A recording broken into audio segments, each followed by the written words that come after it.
Hey there, everybody. Pete Pardo here from Sea of Tranquility. It's with a kind of sad heart today that we're here to discuss the passing of Michael Lee Aday, otherwise known as Meat Loaf, who died last night, at the age of 74. He was born September 27, 1947, born in Dallas, Texas, and he leaves us at 74 on January 20th, 2022. It's kind of interesting because we did a show here on the UK Connection just recently, just last weekend, talking about Meat Loaf, kind of like a point counterpoint thing about Simon Bray.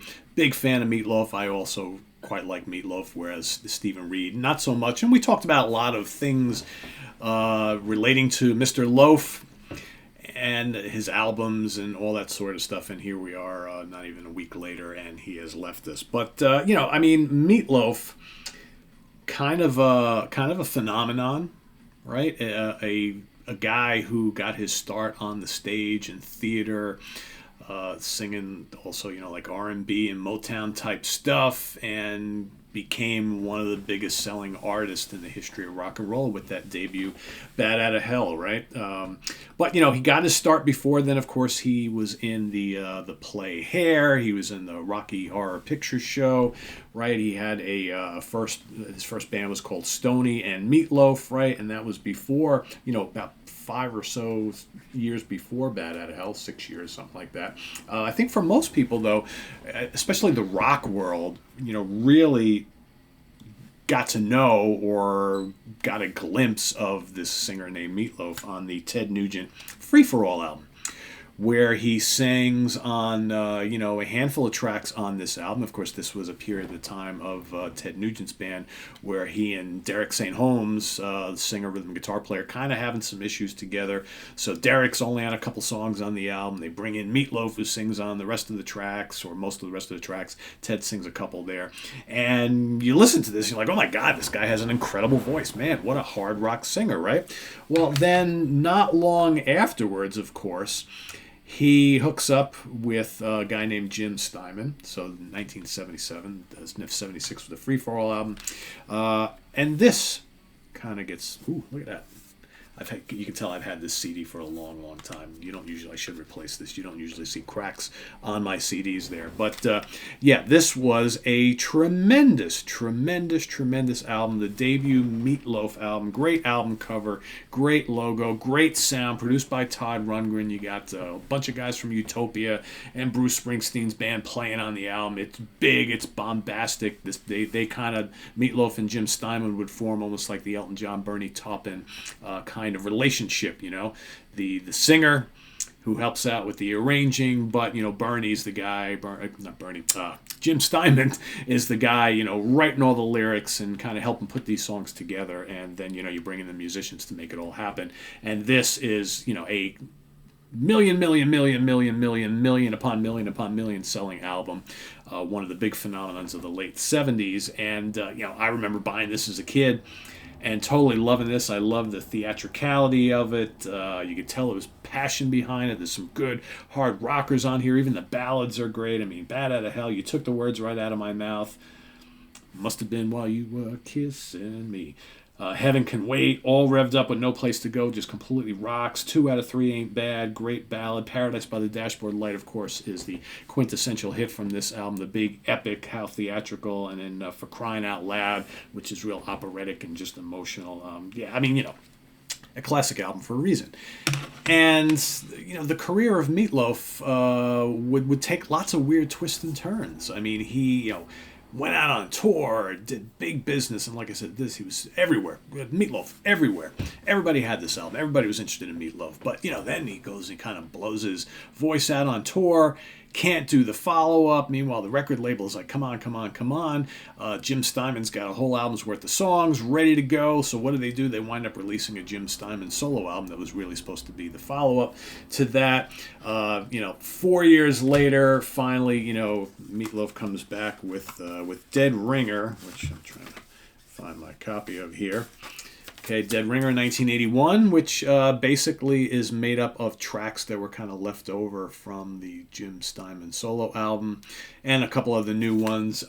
I actually quite like this album. It, cover kind of looks like it should be the successor to Bad Out of Hell, but it doesn't do great business because 4 years have gone by, and you know how that goes, right? And he would go on to release all sorts of albums throughout the 80s, Midnight and the Lost and Found. We've talked about this on the UK Connection episode.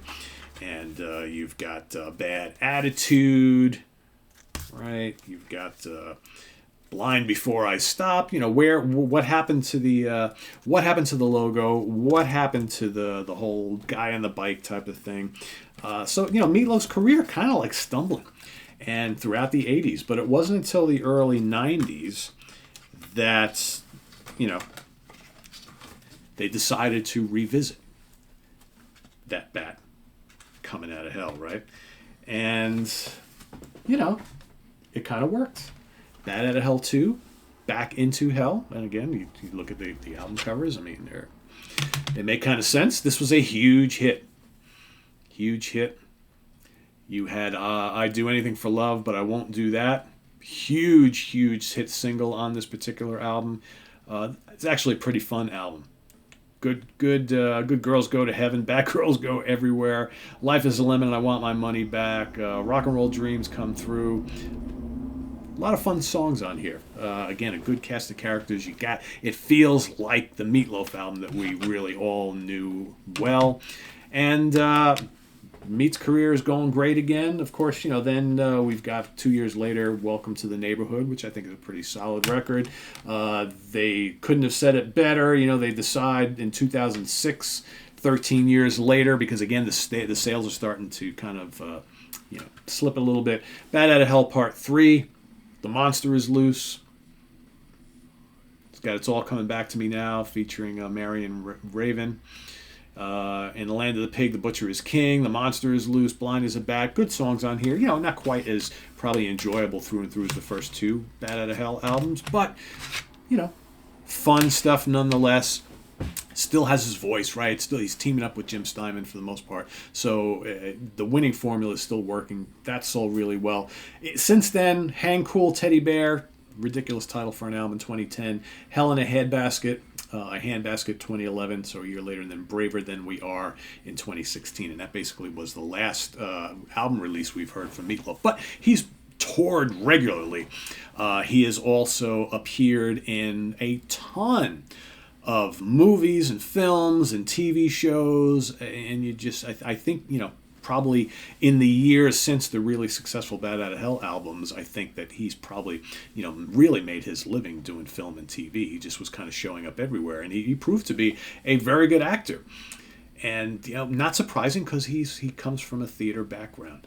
And but, he has had many instances of health issues along the way. He's battled some demons for a while. He's had a stroke, and he's all sorts of issues, collapsing on stage and what have you. And he has been a lot of instances losing his voice, multiple back operations. He had really bad back problems, and they haven't released the cause of death yet, but apparently he's been pretty ill for quite a while, and it's just kind of sad. But all throughout, like in more recent times, the last decade or two, you hear all these stories about how his health has been failing him, but he still manages to get out there on the road.